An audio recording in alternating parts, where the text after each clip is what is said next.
आज तुमच्या समक्ष नैतिकताच्या विषयामध्ये काही शब्द बोलणार आहे।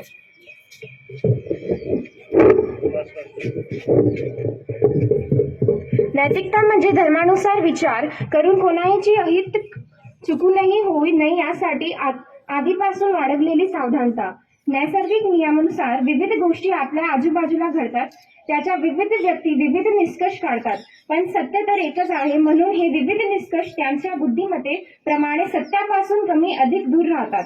त्यामुळे निर्णय चुकतो, कर्मबंधन वाढते, अपराध होतो आणि पापे घडतात। शेवटी दुःखमय संसार होऊन ही कर्मफले नारकीय भविष्याची चाकूल देतात, ज्यांची तीव्र भीती वाटू लागते आणि मग या दुःखापायी अजून अधिक पापे करून मनुष्य उद्ध्वस्त होतो।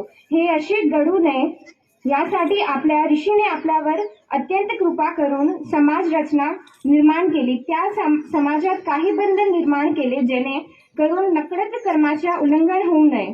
काही निष्कर्ष संस्कृतीच्या मर्यादा म्हणून प्रचलित केले। हे सर्व लोक कल्याणासाठी संपूर्ण सृष्टीवर कृपा करून ऋषीने रूढाच्या रूपात आखून ठेवलं। या सर्व मर्यादांमध्ये राहून धर्माचे पालन करण्याला निष्कर्ष आहे मूल्यांमध्ये ठेवला गेला।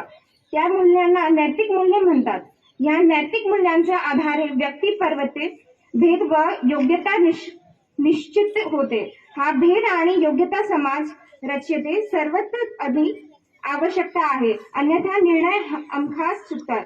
आई वडील किती नैतिक मूल्य जपतात तसे त्यांचे अपत्यय संस्कारित होते। म्हणून नकळत जाण्यापासून कर्मबंधातून मूल्य आखडू नये यासाठी परंपरा नैतिक मूल्य